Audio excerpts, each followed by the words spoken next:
And so it's that time again to do business in 55 minutes. Welcome to Business Incorporated. This is what we have for you on the program today. Well, good news as Dangote diesel production begins, and even stories of exports.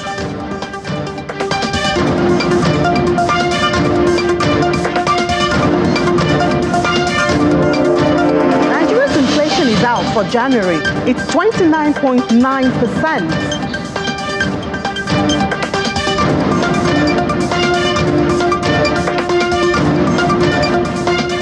And we'll take a look at Africa. Eurobond market is getting really active, but there are also factors affecting price and yields. Thank you so much for joining us. I'm Ini John Mekwa. We begin from the global space before we delve into those countries on the continent. Beginning with oil prices, it eased in early trade on Thursday after data showed that U.S. crude inventories jumped more than expected, raising concerns about demand in the world's largest economy. Brent crude futures fell 34 cents, that's about 0.4%, to $81.26 a barrel, while U.S. West Texas Intermediate crude futures declined 36 cents, that's about 0.5%, to $76.28 a barrel. Both benchmarks lost more than $1 a barrel on Wednesday, pressured by the rise in U.S. crude inventories as refining dropped to its lowest level since December 2022. The Energy Information Administration, that's the EIA, has said that U.S. crude inventories jumped by 12 million barrels to 439.5 million barrels in the week to February 9th, and that's far exceeding analyst expectations. However, the EIA data also showed that gasoline and distillate stocks fell more than forecast.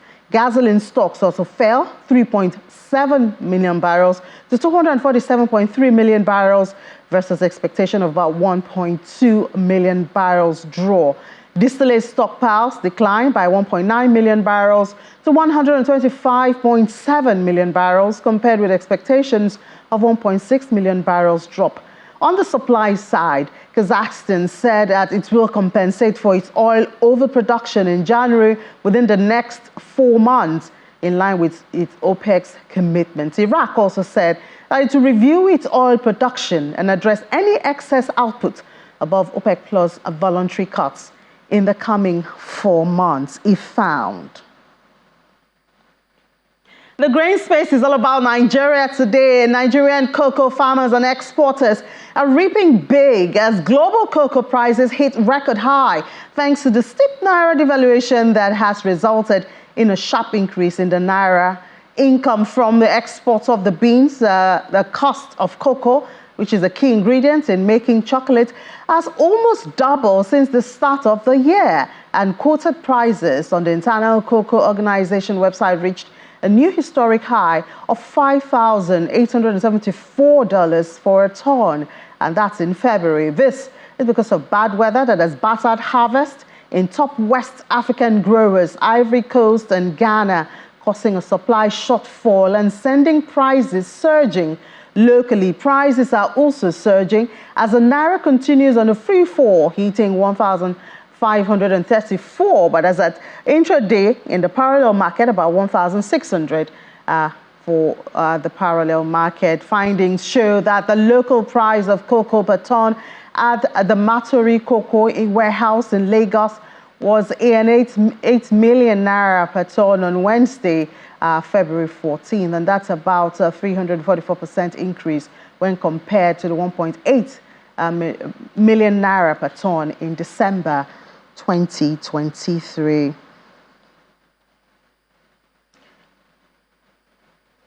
The metals market now, gold struggled near a 2-month low on Thursday as investors assessed comments from 2 U.S. Federal Reserve officials on unexpectedly high general inflation that has tempered hopes for swift and deeper interest cuts this year. Spot gold was flat, $1,991.70 per ounce, And after hitting its lowest level since December 13 on Wednesday, U.S. gold futures were flat also, $2,003.40 per ounce.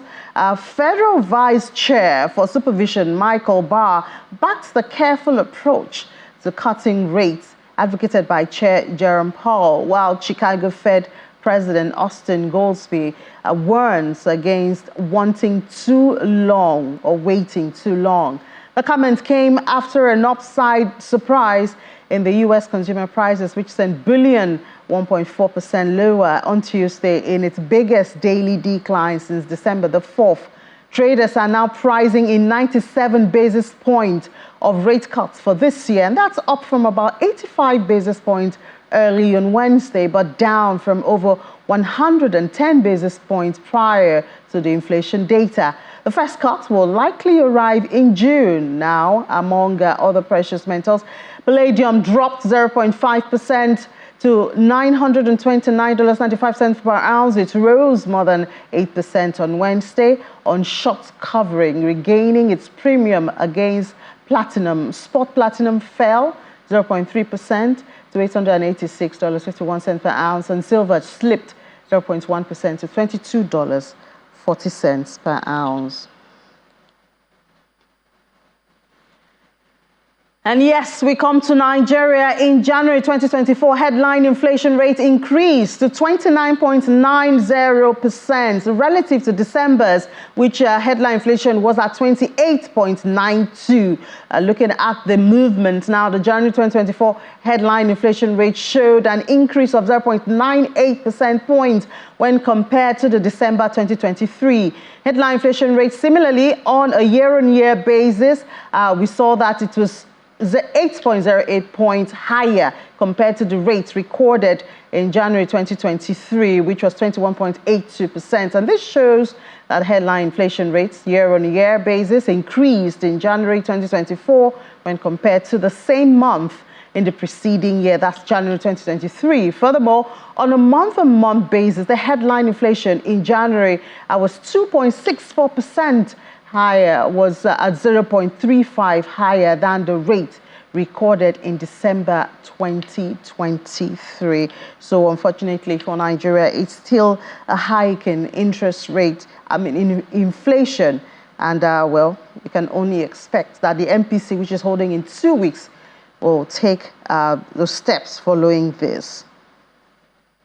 Now, from there, let's talk about what this inflation is doing to consumer spending at this time in the country. Let's take a little bit of look at the consumer spending behavior, especially with the continuous hike in inflation. And to discuss this is Professor Uchenna Uzo, Director of the Africa Retail Academy at Lagos Business School. Prof, good afternoon, and thank you so much for your time.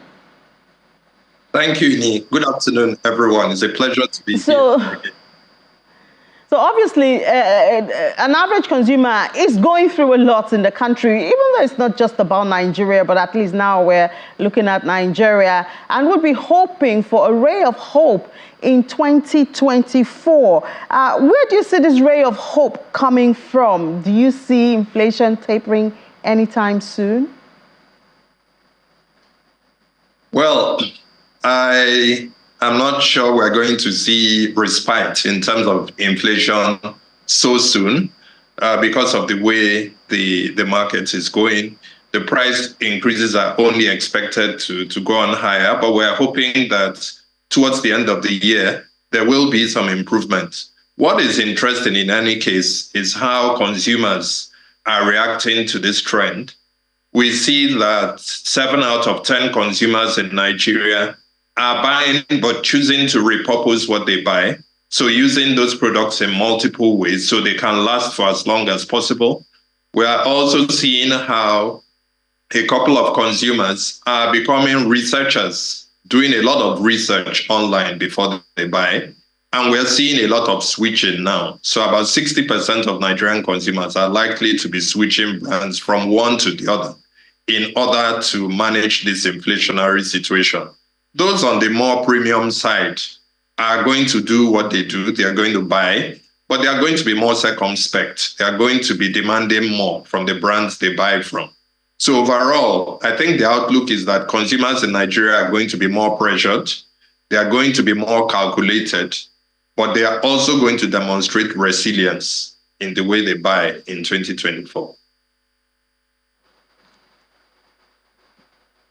All right, so we've seen protests, high cost of living, and we've seen or heard directives given by state governors or even the president.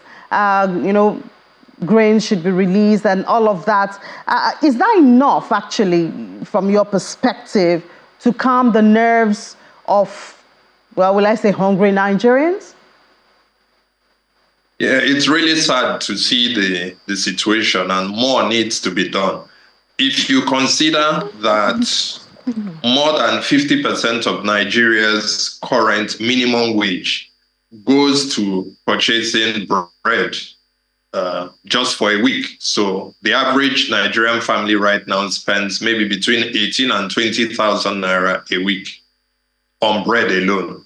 That just tells you how bad things are and why the average Nigerian is protesting and is complaining. So on the side of the government, in terms of what could be done better, is to stabilize this inflationary situation with the right policies. So that will involve looking at our FX regime. That will involve stimulating local production. That will also involve giving tax breaks or tax holidays to some of those businesses that provide food, medicine, essential commodities that we know Nigerians buy more. I think those are immediate things the government can do. On the side of businesses, this is not a time to keep passing costs and price increases continuously, limitlessly to the consumer, because there's only so much the average consumer can bear. This is a time for creativity when it comes to pricing. And there are many different things that one can explore. Some organizations are looking at barter arrangements. Some other ones are looking at a situation where customers can buy now, pay later. Some are looking at flexible payment arrangements. Some are saying, look, how much do you have? And let's see how much we can accommodate and sell to you at this price. Some others are using a more differentiated approach. So doing premium pricing for those who can pay more, and then choosing to peg prices for those who cannot afford to pay more. But this overall is a time to be creative about pricing, because what we're seeing that a price is not just a figure that you put on top of a product or service you sell. It's a strategic asset. And therefore, pricing, even on the government side and the businesses side, has to be managed in a more strategic way. So as businesses, especially those in the retail sector, are facing what they call demand destruction. Following this, what trends do you see shaping success, making through all of this year, 2024? Yes, there's a lot of demand disruption and destruction at the moment. And it is those businesses who are creative and innovative that will stand out. And so I think that there are a couple of things that can promote more innovation for businesses. Let me start with a trend that we're seeing in the retail sector, which is about influencer marketing going on. We've observed, and this has been the trend in the last few years in Nigeria, that the average big influencer, who normally is a celebrity, would earn on Instagram posts almost as much as the US President Joe Biden would earn for a year, which just gives you an idea of how big influencer marketing has been in Nigeria. But with what we're seeing in the economy and what we anticipate, we've realized that these big influencers don't contribute to keeping the customer. They contribute to attracting the customer. But if you want to keep your customer, you need another category of influencers. And these influencers, our research is showing, it's focusing more on friends, family, and even retailers, people who run retail businesses. We anticipate that this year, retail influencers, businesses that do influencing work, have a unique opportunity to work with the customers and to grow their customer base because they can play a bigger role in customer retention. Another thing that is of interest is artificial intelligence and how it is beginning to shape how business gets done. We are seeing a couple of businesses that are now using artificial intelligence in a cost-saving way to improve the way they do their digital marketing, for instance, and in the retail sector, for instance, to improve the way transactions get done, retail transaction volumes. We are seeing more integration. We are seeing some level of partnerships going to happen. And these would definitely be game changers in terms of the way businesses operate. Another area for innovation is pricing, as has been mentioned before. This is a time to get creative. And therefore, in pricing, also to manage portfolios better, businesses are going to need to look at what products or services they need to drop and which ones they need to continue selling to the customer. And then the last aspect is talent development. There's a great opportunity for innovation in this area in improving the talents, improving the training opportunities that businesses and the employees that work for them have. And Lagos Business School is pioneering a couple of initiatives in that direction through its programs, through especially its Smart Selling program, happening from April 17 to 19 this year, and a couple of other executive programs like our Agribusiness Management program and our Owner Managers program, which are all targeted at helping brands and businesses succeed. So overall, those who will succeed will be those focusing on more integration, more partnerships, and more innovation. All right, so of course, this has affected the consumption pattern. So Glovo did research, and we saw that for, something like pizza, it was more than 1,000% surge in the price in 2023. What does this tell us, and how does this affect consumption pattern? It's really amazing, that piece of statistic that has just come out. How in a year in which, an election year in which there was so much inflation, exchange rate volatility, increase in fuel prices, we've seen pizza consumption in Nigeria rise by above 1,000%. It's really remarkable. And I think what is driving that is a couple of things on the consumer side. The first thing is that the pizza companies have done a remarkable job of positioning pizza from being a snack to a full meal. And this is something that is affecting consumption behavior. Pizza is now gradually being seen as a full meal. There are also more flavors that are available. There's more variety. There are also higher social media campaigns going on. There are more strategic partnerships on the side of those who are selling pizza in Nigeria. And so this pizza story is like a case study for other brands in Nigeria to consider how to be creative, how to be more resilient in the way they engage their customers. Because overall, what this pizza story shows is just how creative Nigerian consumers can be. If you give them the right products, the right services at the right time, and at the right price point, you are likely to see some more creative behavior from them. So it takes creative businesses to have creative consumers. And at the same time, creative consumers would react very well to brands that are creative in the way that they sell. Thank you so much, Professor Uchenna Uzo, Director of the Africa Retail Academy at Lagos Business School. Thank you so much, Chini. All right, let's take a break. When we come back, we'll head to the market, and more conversations are waiting on the other side of Business Incorporated. Stay with us.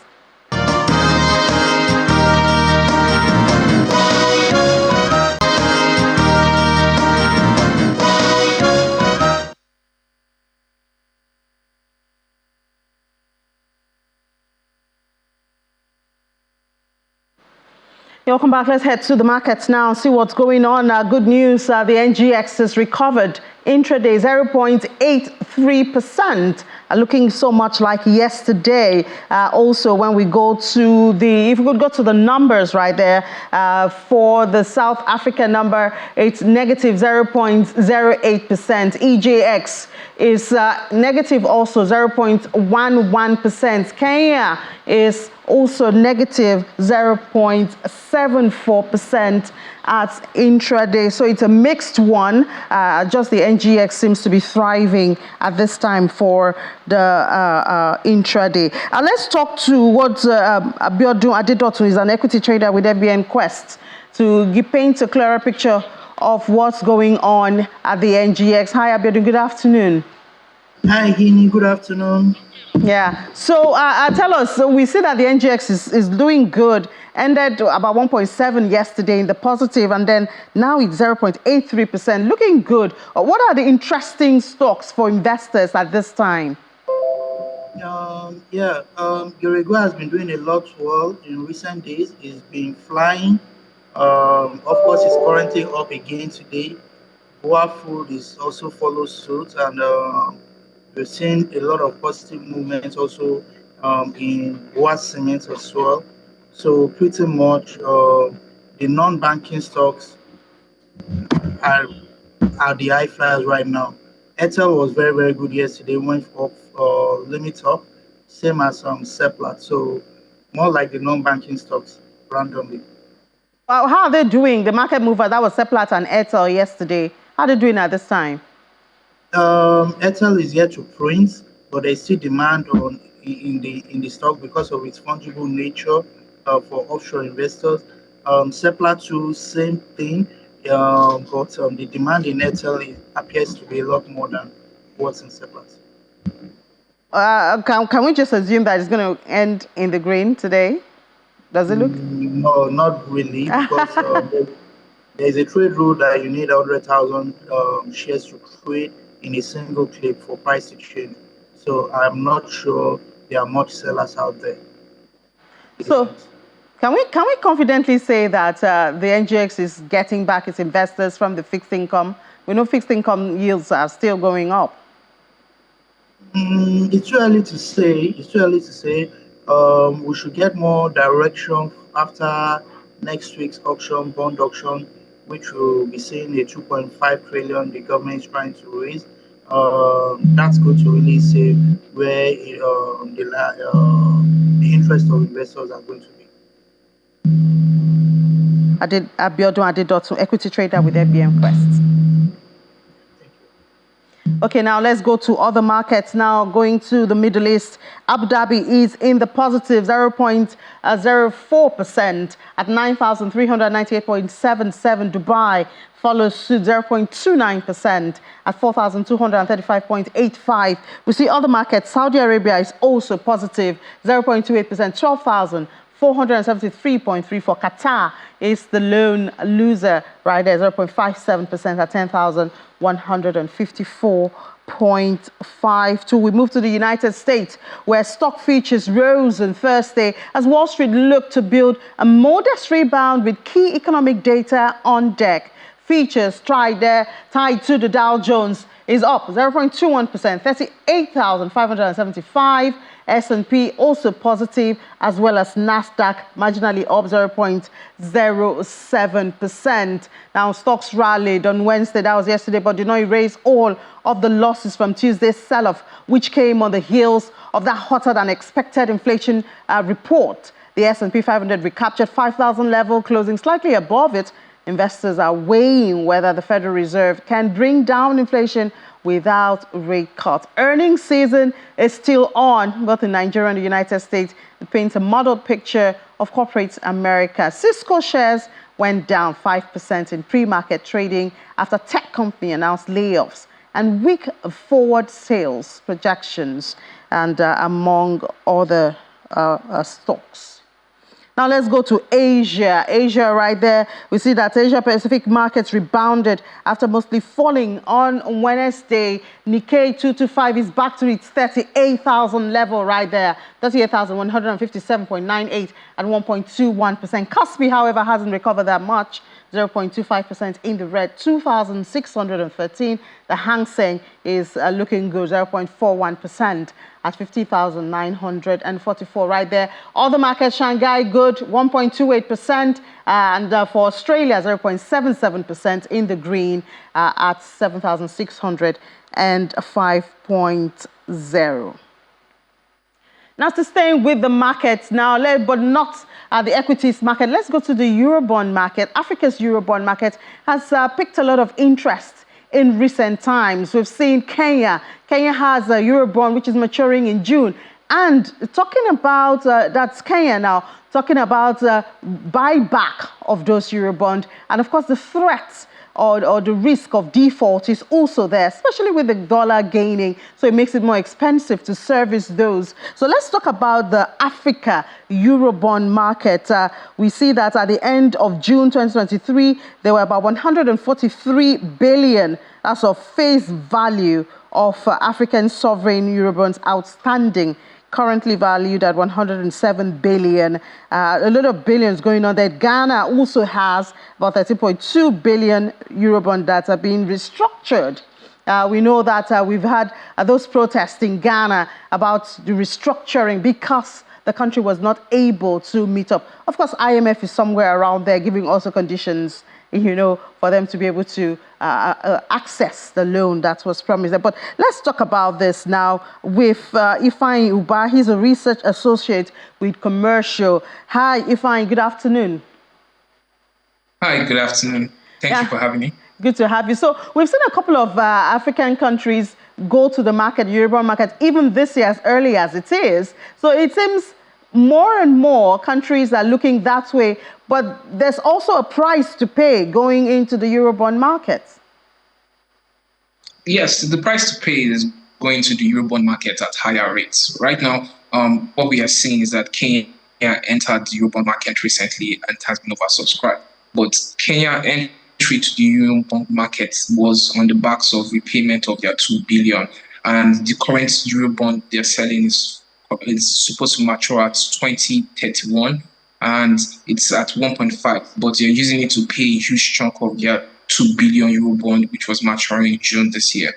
So we are seeing players entering the market at a higher rate that cannot afford to borrow at this rate. When asked the finance minister about Nigeria's position on Eurobonds, he alluded to the fact that we'll be looking at entering the market when rates has subsided, and market anticipation for rates decrease will be around H2, which will mean around the fourth quarter, we would expect Nigeria to come in, as we are expecting to borrow 1.7 trillion from the international market.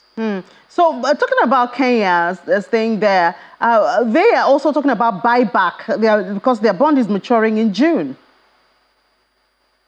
Yes, so the buyback is usually done to boost confidence in particular sovereign bond. And, even though it's maturing in June, the rolling out of this new bond is worth 1.5 billion, and the bond maturing is worth 2 billion. So we can see that this bond is necessarily to help repay the old bond that's maturing in June, and the size of the bond, which was oversubscribed, accounts for a huge chunk of the bond maturing.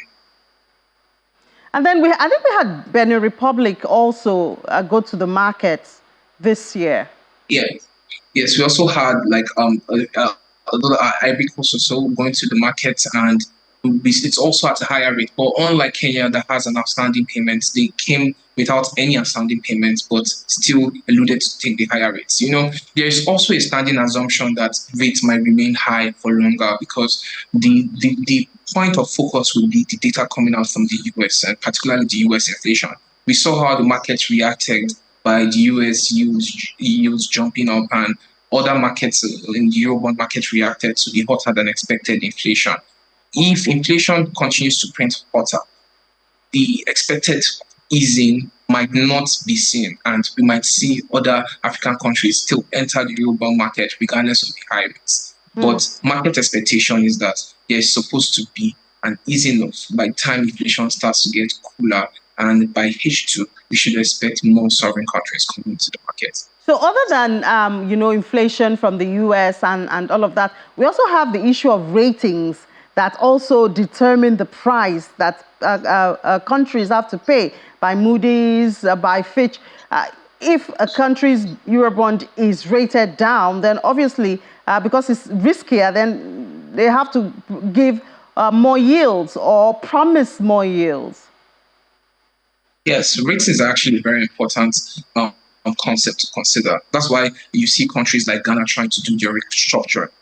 And even recent news shows that they had removed the finance minister, which the market reacted negatively to that news. But all this are done to try and put debtors and investors in the perspective that, okay, buying the sovereign bond is actually a good place to store the value of your money. And that will actually positively improve ratings. Talking about ratings, we have seen a kind of upward outlook for Nigeria because of this new administrations and his laissez-faire policies of trying to increase investors' confidence and improve the currency by liberalizing it and removing the holds of the market.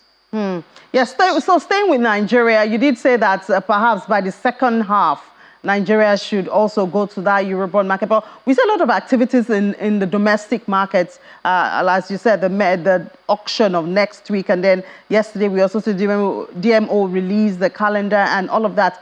Can Nigeria avoid, this high rate borrowing from Eurobond? Is it possible? Well, it's a very dicey question.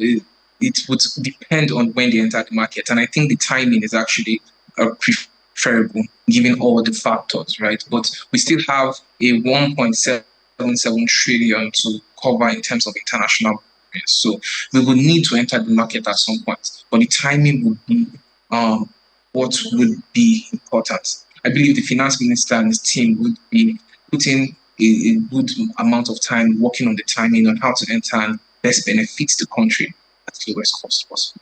All right, Ifeanyi Ubah, thank you so much for sharing your perspective with us this afternoon. Research Associate with Commercial. Thank you. Well, from there, let's go to Berlin now. And China has remained Germany's biggest trade partner last year, all through the year. But there are some changes between the ties of those two countries. Let's find out what those changes are with Chip Chiponda Chimbelu. Hi, Chip. Good afternoon. What's the conversation? What are the trends?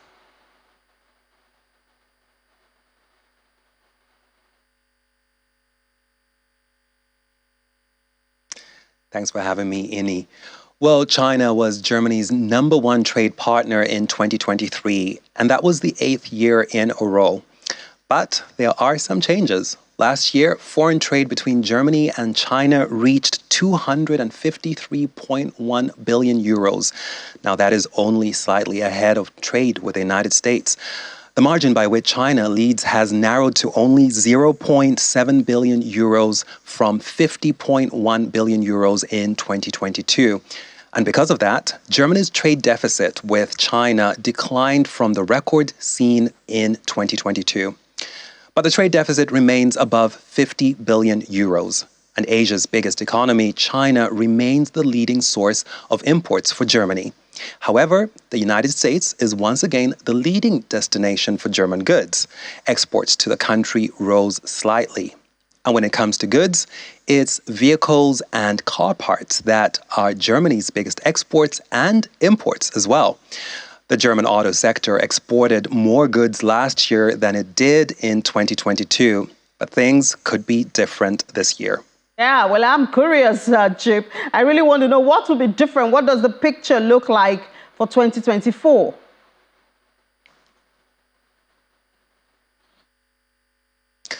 Well, Germany's biggest car maker, Volkswagen, is considering withdrawing from Xinjiang in western China. Now, that's because of fresh allegations of the potential use of forced labor of the Muslim Uyghur minority.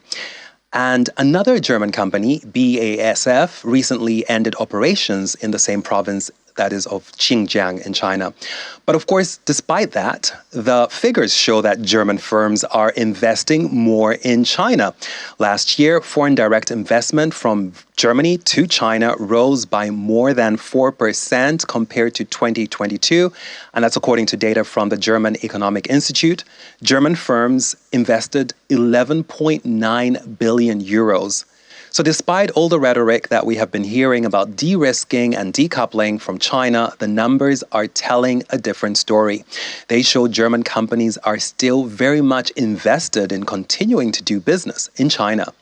The future Germany-China trade relations will probably depend on decisions made in Brussels and Beijing. For instance, last October, the EU started a probe into Beijing's subsidies for Chinese electric vehicles.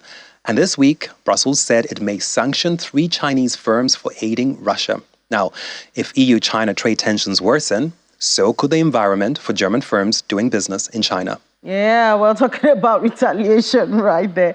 But Chip, let's head to the market now, see how that's doing.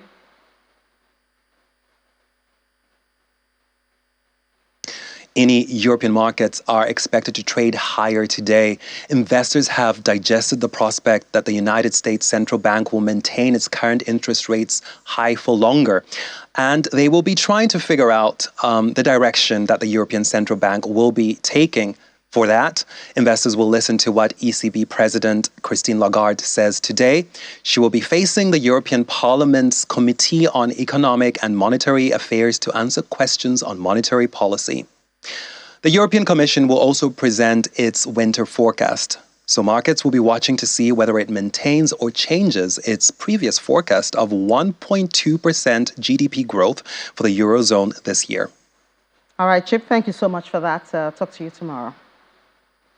Now let's look at what's going on the continent, African continent that is, and there's the possibility that Africa could have its first cobalt sulfate refinery by the end of 2025, and one of the few outside of China capable of making products that's a key component of lithium batteries. Nigeria-based Africa Finance Corp last week signed an expression of interest to provide $100 million in financing to Kobaloni Energy, backed by mining veteran Mick Davis Vision Blue for the planned facility in Zambia. Cobalt mining on the continent has been marred with allegations of child labor. The Democratic Republic of Congo produces more than 60% of the world's supply of cobalt, which is mined in the country's copper belt. Of the 255,000 Congolese citizens mining cobalt, at least 40,000 of them are children. And in Nigeria, the average price of sugar has surged to its highest value in 5 years. That's as of December 2023, according to data from the National Sugar Development Council. The average price of sugar rose by 98% in the full year of 2023 to hit 1.2 million per metric ton from 625,000 in January 2023. On a year-by-year basis, the average price of sugar surged 96% to 1.2 per metric ton in the last week of December from 631,200 in the corresponding period of 2022. The average sugar price closed at 273,000 per metric ton in the last week of December 2019, a 354% increase in the same period in 2023. Well, now at least we can have a little bit of relief and some good news as Dangote refinery commences the production of automotive gas oil. That's diesel. We know that is mostly used by the bigger companies, and a significant amount of that diesel is promised to be supplied in the domestic market, evacuating both by marine and road. The refinery issued tenders to sell 2 fuel cargoes for exports, the first from the newly commissioned refinery trade, according to sources in there. One of those sources, I guess, we'll have to talk to now is Tomiwa Ajewole. He joins us virtually from Victoria Island. Hi, Tomiwa. Good afternoon. Good to have you. This is great news. Yeah, good afternoon. Thank you for having me. Very great news. Yeah, so tell us what's the status, and we see here that domestic consumption is going to get a bulk of it? Yeah, domestic consumption is going to get, right from when we're expecting the refinery to come into place, there were already commitments for domestic supply. We're going to see, we're already seeing marketers, have a lot of meetings with the refinery, and it's been promised that there's going to be ample supply, in the domestic domestically. But one thing that has been of concern is the pricing. And we've seen the price of diesel fuel, so far in January, is currently nearing about 1,400 naira per liter, and it's making concerns about how the increased supply is going to help to alleviate prices. But we have to look at the cost of production when we're going to talk about price dynamics. And when you look at the cost of production for diesel, the Brent crude, which is the raw material used in the refinery, whether it's imported or it is locally produced, is priced with global crude oil prices, which is dollar denominated. So when the price increase and if the naira is depreciating, it's also going to increase the cost of production, which is going to reflect in price. So ultimately price determinant is going to hinge on what is happening in the global market, especially when we're looking at it in terms of exchange rate pass through. And that's what's going to be the major determinant if we're going to see a decrease in the price. So perhaps it's a time lag. With everything in the economy, you always have to factor in the time lag.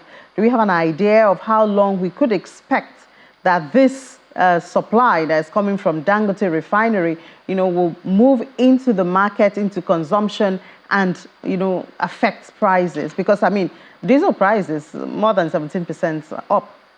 Yeah, just as you say, there's also that time lag. Marketers already old stocks from which were purchased with higher prices, and of course they want to get rid of that old stock with the higher prices before we begin to see a decrease in price. But it's also important to note that as the prices begin, as the supply increases, we're going to see a fall in price.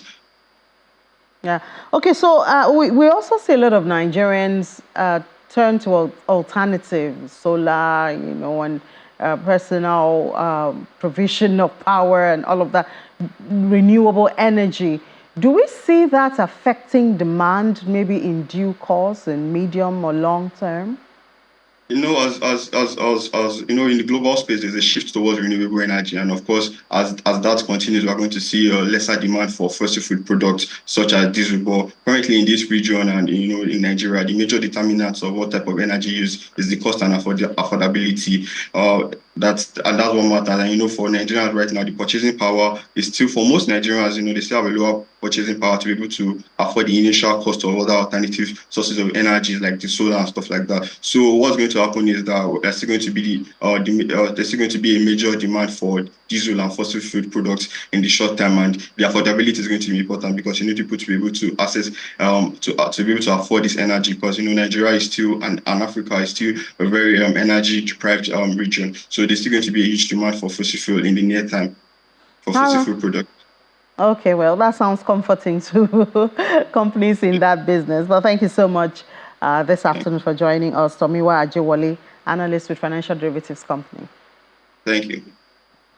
All right, now let's head to the crypto space, and we see that Bitcoin is still surging. I see the price there at 52,222.46. When last I checked these numbers before I came on, it was 51. So, this is good news. We're heading there. Perhaps we're going to get to that 60. So it's 52,222.46, and it's up 1.23%. Ethereum, of course, follows suit, 1.60%, up $2,792.05. That's what it costs. And now when we look at the board, we see that it's mostly red. Mostly green, beg your pardon. And so Link, LTC, those are the ones that give us a little bit of red. But the major ones. Can we see the prices and see what that's looking like, especially since we have gone past 51,000. Let's have the prices of that, please. That the market is greedy, but yeah, thank you. Finally, I have it. 52,000 right there. Ethereum, BNB looking good. But the thing is, the percentage of increase is not so much. So I guess it's a slowly but surely increase on the prices, building up profits for investors. Now let's have Olumide additional now to perhaps he knows what's driving Bitcoin. Yesterday about this time we're talking about 50. Today we're talking about 52. Hi Olumide, good afternoon.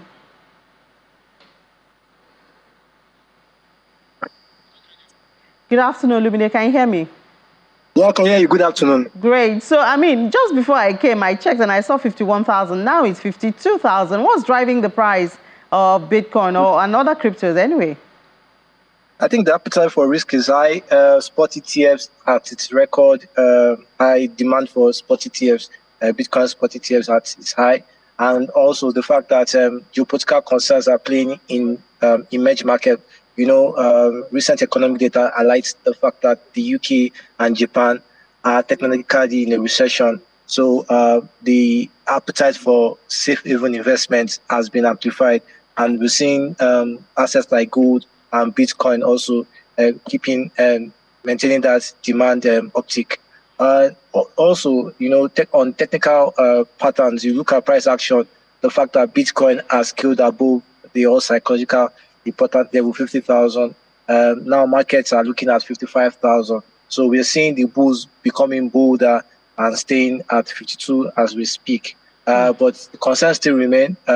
SEC Gary Gensler yesterday highlighted that Bitcoin is popularly known for ransomware. So it highlights that regulatory concerns can also diminish the opportunity the crypto market has. But I think it's fair to say Bitcoin is rallying. It's over $1 trillion market valuation.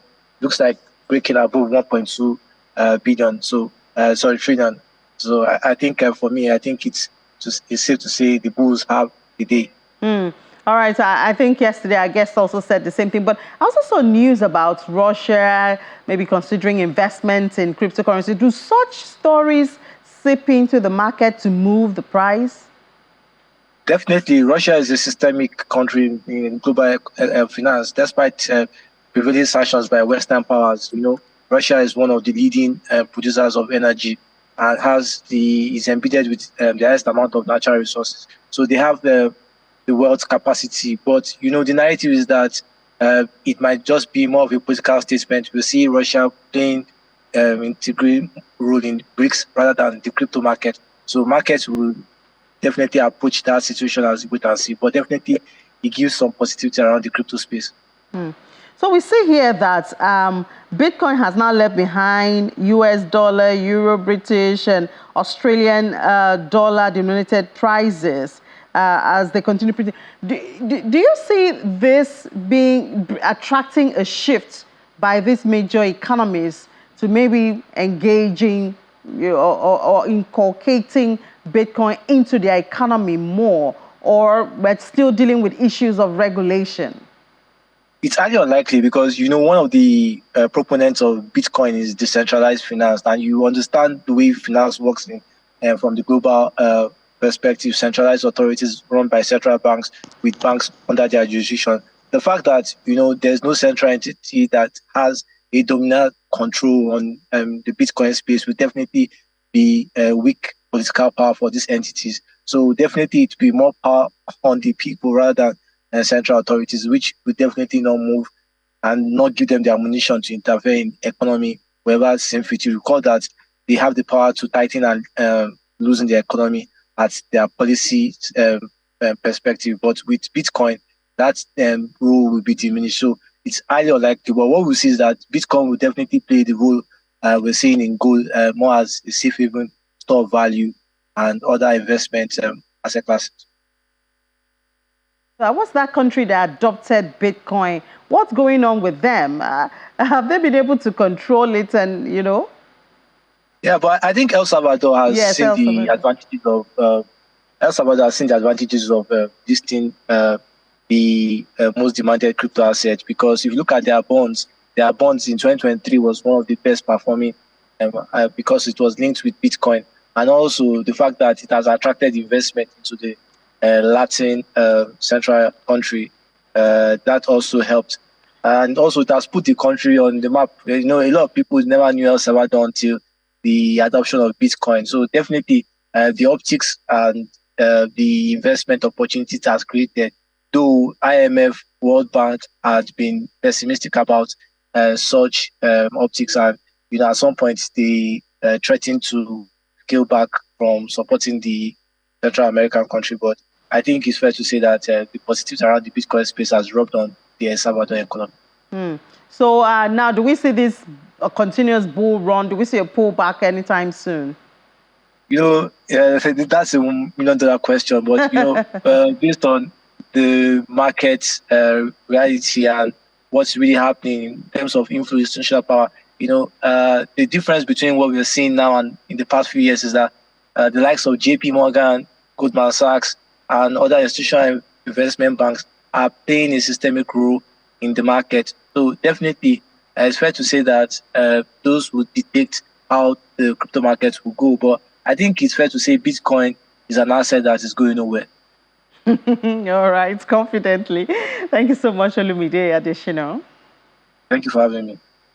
All right, so Olumide says Bitcoin is going nowhere, so it doesn't matter all the rumors and all of that. But let's, just before we go look at the top gainers and looking at the gaining percentage here, it's double digits, very comforting. STX, VET, DYM, and HNT, all of them are from 20% to 11%, very comforting. So if you were able to get into the market before this move, perhaps you have invested well, and you will begin to see those benefits. Let's see the top losers just before we go right there. Of course, it can be double on both sides. So if the gainers are up, then we expect that the losers will be down. So it's 5%, 3%, and 2% for the top losers of Bitcoin at this time. Bitcoin is on a bull run, and they say it's going nowhere. So maybe this bull run is going to take off maybe up to the halving. The halving is coming.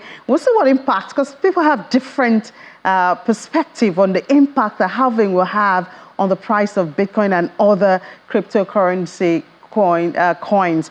But time will tell. We'll keep following the markets. But that's where we draw the curtains on the program. Thank you so much for being a part of Business Incorporated.